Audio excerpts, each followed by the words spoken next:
11 अप्रैल 2003 रात 11 बजे सुनीता की तबीयत अचानक बिगड़ जाती है। उसका भाई भागकर उसके पास जाता है तो सुनीता बताती है कि उसने सेल्फास की गोली खा ली है। इतना सुनते ही उसका भाई सुनीता को लेकर तुरंत जीटीबी हॉस्पिटल पहुंचता है, जहां डॉक्टर सुनीता को बचाने की पूरी कोशिश करते हैं, लेकिन कुछ देर तक जिंदगी और मौत से लड़ने के बाद उसकी मौत हो जाती है। उसके भाई को कुछ समझ नहीं आता कि आखिर क्या हुआ। Doctor Krishna Nagar police station के एएसआई महमूद खान को कॉल करके इसकी इंफॉर्मेशन देते हैं। कॉल कटने के तुरंत बाद एएसआई महमूद खान 2 कांस्टेबल के साथ घटना स्थल पर पहुंचते हैं, जहां पहुंचकर उन्हें पता चलता है कि ये सुसाइड का मामला है। पुलिस उस लड़की के घर पहुंचती है। तलाशी में पुलिस को एक सुसाइड नोट मिलता है, जिसमें उस लड़की ने एक व्यक्ति के बारे में लिखा था। इस सुसाइड नोट के आधार पर उस व्यक्ति पर केस दर्ज किया जाता है और दिल्ली कोर्ट द्वारा उसे 10 साल की सजा सुनाकर तिहाड़ जेल में बंद कर दिया जाता है। इसके महज 6 साल बाद ही ये व्यक्ति एक अच्छी रैंक के साथ यूपीएससी का एग्जाम पास करके आईएएस ऑफिसर बन जाता है। लेकिन अब आपके माइंड में ये क्वेश्चन जरूर होगा कि आखिर सुनीता के सुसाइड करने का रीजन क्या था और पुलिस को मिले सुसाइड नोट में ऐसा क्या लिखा था। आईएएस बनने वाला व्यक्ति सच में दोषी था या फिर इसे फंसाया गया था, और अगर सच में दोषी था तो आईएएस कैसे बना। आइए इस वीडियो में जानते हैं कैसे तिहाड़ जेल का एक कैदी आईएएस ऑफिसर बना। इस कहानी की शुरुआत होती है दिल्ली के सूरजमल कॉलेज से, जब 21 साल की एक लड़की सुनीता इस कॉलेज में एडमिशन लेती है और प्रॉपर तरीके से सभी सब्जेक्ट्स की क्लासेस लेना स्टार्ट करती है।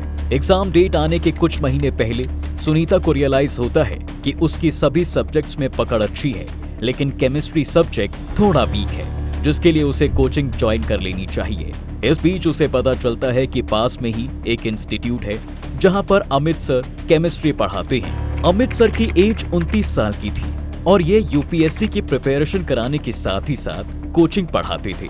इनके पिताजी आर्मी के रिटायर्ड ऑफिसर थे और छोटा भाई भी आर्मी में था। कोचिंग ज्वाइन करने के कुछ दिनों के बाद सुनीता बोलती है कि सर, मेरा कोर्स काफी पीछे छूट गया है, आप मुझे अलग से टाइम दे दीजिए जिससे कि मैं एग्जाम से पहले कोर्स को कवर कर सकूं। अमित सर इसके लिए मान जाते हैं और हामी भर देते हैं। कुछ दिनों तक ऐसा चलता रहता है और एक दिन अमित सुनीता को नोट्स और बुक देने के लिए अपने घर बुलाता है, तो सुनीता अपनी एक फ्रेंड के साथ वहां पहुंचती है। अमित कुछ बुक्स और नोट्स सुनीता को देते हैं, जिससे कि कोर्स को जल्दी से कंप्लीट किया जा सके और एग्जामिनेशन में हेल्प हो सके। इसके बाद से इन दोनों के बीच नजदीकियां बढ़ जाती हैं और फिर धीरे धीरे टीचर स्टूडेंट का रिश्ता दोस्ती में और फिर दोस्ती से प्यार में बदल जाता है। सुनीता को लगने लगा था कि अमित उससे प्यार करता है और उसी से शादी करेगा।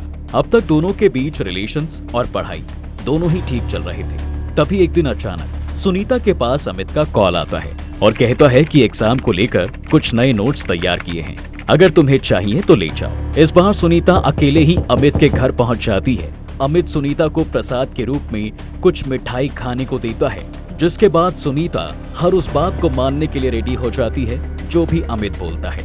अमित बहुत ही प्यार से बात करता है और कहता है कि हमारे बीच एक अच्छे दोस्त से बढ़कर रिश्ता है, हम इसे और आगे बढ़ा सकते हैं, और सुनीता के करीब आने की कोशिश करता है। तो सुनीता अमित से दूर जाने लगती है। तभी अमित शादी करने की बात करने लगता है और फिर इस तरह से कुछ प्यार भरी बातें करने के बाद अमित सुनीता के साथ फिजिकल रिलेशन बनाता है। सुनीता को यहाँ कुछ रियलाइज नहीं होता कि उसके साथ क्या हो रहा है। इसके कुछ ही दिनों बाद अमित सुनीता को माला डी की गोलियां खाने को देता है, तो सुनीता चौंक जाती है क्योंकि उसको पता था कि माला डी की गोलियों का सेवन प्रेगनेंसी रोकने के लिए किया जाता है। इस तरह से सुनीता अमित के जाल में फंस जाती है।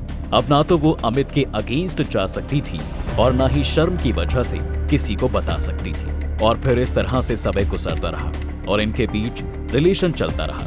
फिर एक दिन जब सुनीता अमित के घर पर होती है तो अमित का एक दोस्त आता है, जिससे अमित को अपना कुछ काम कराना था। अपना काम निकालने के लिए अमित सुनीता से कहता है कि तुम्हें मेरे दोस्त के साथ फिजिकल रिलेशन बनाना है।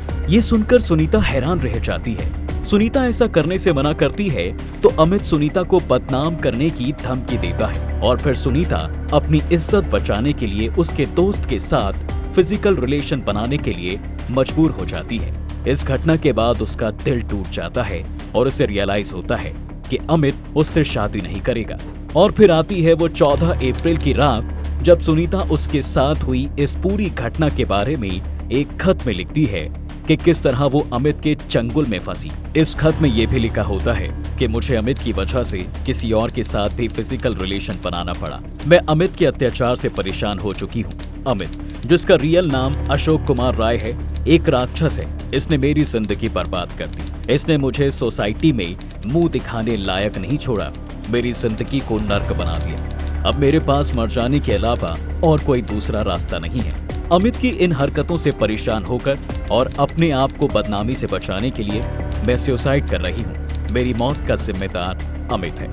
अपने खत में ये सब लिखने के बाद सुनीता सल्फास की गोली खा लेती है और फिर डॉक्टर भी इसे बचा नहीं पाते। जब पुलिस के पास ये केस पहुंचता है तो उन्हें सुनीता का लिखा हुआ ये खत मिलता है, जिसके बेस पर अमित राय उर्फ अशोक राय को गिरफ्तार किया जाता है। लोअर कोर्ट में ये मामला चलता है। कोर्ट में अपना पक्ष रखते हुए अमित सफाई देता है कि उसने सुनीता का रेप नहीं किया। जो कुछ भी हुआ है दोनों की सहमति से ही हुआ था। इतना ही नहीं, अमित ने यह भी कहा कि दोस्त के साथ फिजिकल रिलेशन बनाने वाली बात को सुनीता ने झूठ लिखा है। लेकिन यहाँ पर अमित की कोई भी बात सुनी नहीं जाती और उसे दोषी करार दिया जाता है और 10 साल की सजा सुनाकर तिहाड़ जेल में बंद कर दिया जाता है। अमित इस मामले को हाई कोर्ट में चैलेंज करता है और जेल में रहकर ही यूपीएससी की तैयारी को कंटिन्यू रखता है। जब जेल के पुलिस ऑफिसर्स देखते हैं कि अमित बाकी के कैदियों से अलग है, तो पुलिस ऑफिसर्स भी अमित की मदद करने के लिए लाइब्रेरी से किताबें लाने में अमित को मदद करते हैं। अमित दिन रात एक करके जेल में ही अपनी पढ़ाई करता है। इस बीच अमित को यूपीएससी का एग्जाम देने के लिए पैरोल पर रिहा किया जाता रहा। इस केस के लगभग 5 साल बाद 2008 में जब अमित यूपीएससी का एग्जाम देता है तो उसका प्री क्लियर हो जाता है, मेंस भी क्लियर हो जाता है और लास्ट में इंटरव्यू भी वो क्रैक कर लेता है। 2009 में यूपीएससी का रिजल्ट आता है तो इस रिजल्ट की रैंकिंग में अमित का नाम भी होता है। मतलब अमित के सामने आईएएस बनने का पूरा मौका था। जब तिहाड़ जेल में एक खबर पहुंचती है तो जेल के सभी ऑफिसर्स और कैदी बहुत खुश होते हैं, क्योंकि पहली बार किसी व्यक्ति ने जेल में रहते हुए भारत के सबसे टफेस्ट एग्जाम को पास किया था। लेकिन इनकी ये खुशी ज्यादा देर तक नहीं रहती, क्योंकि अमित अभी भी जेल में ही था और के मामले में सजा काट रहा था। यूपीएससी एग्जामिनेशन की रैंकिंग में अमित का नाम आने पर तिहाड़ जेल के ऑफिसर और दिल्ली सरकार ने अमित की मदद करने के बारे में सोचा। अमित का ये मामला पहले से ही हाई कोर्ट में चल रहा था। जेलर ने बताया कि अमित ने 5 साल 6 महीने की सजा जेल में काटी है। जेल में रहते हुए उसका आचरण बहुत ही अच्छा रहा।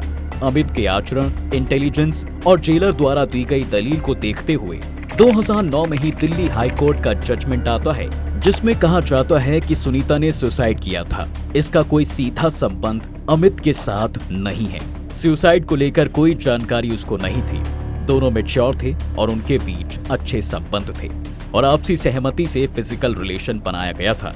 अमित ने सुनीता को अपने दोस्त के साथ फिजिकल रिलेशन बनाने के लिए मजबूर किया, इसका भी कोई पुख्ता सबूत नहीं मिला है। इस आधार पर हाई कोर्ट ने फैसला सुनाया कि अमित 5 साल 6 महीने की सजा काट चुका है और अब आगे सजा का हकदार नहीं है, इसलिए उसे रिहा किया जाता है और फिर इस तरह अमित को जेल से रिहा कर दिया जाता है। लेकिन ये मामला अभी यहीं खत्म नहीं होता।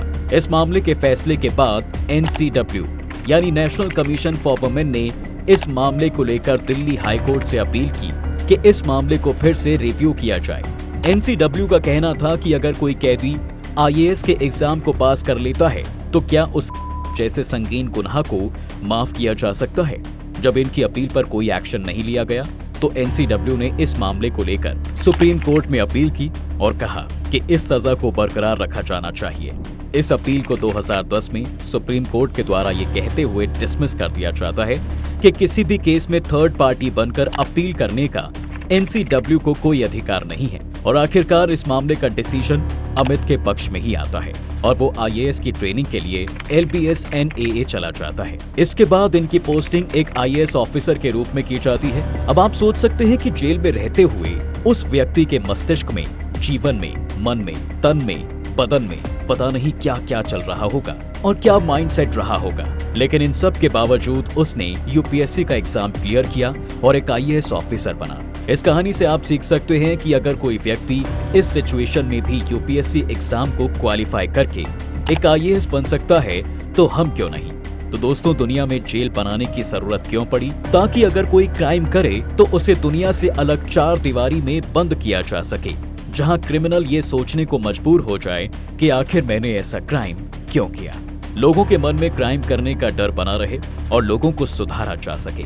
क्रिमिनल कई प्रकार के होते हैं। कुछ लोग सच में क्रिमिनल होते हैं, कुछ को मजबूरी में क्राइम करना पड़ता है, तो कोई अनजाने में क्राइम कर देता है। कुछ लोगों को तो झूठे क्राइम में फंसा दिया जाता है और फिर क्रिमिनल बनकर जेल की सजा काटनी पड़ती है। आईएएस अमित राय उर्फ अशोक राय की पूरी स्टोरी सुनने के बाद इनको किस कैटेगरी में रखते हैं आप, और सुप्रीम कोर्ट के इस फैसले पर आपका क्या विचार है, हमें कमेंट करके जरूर बताएं।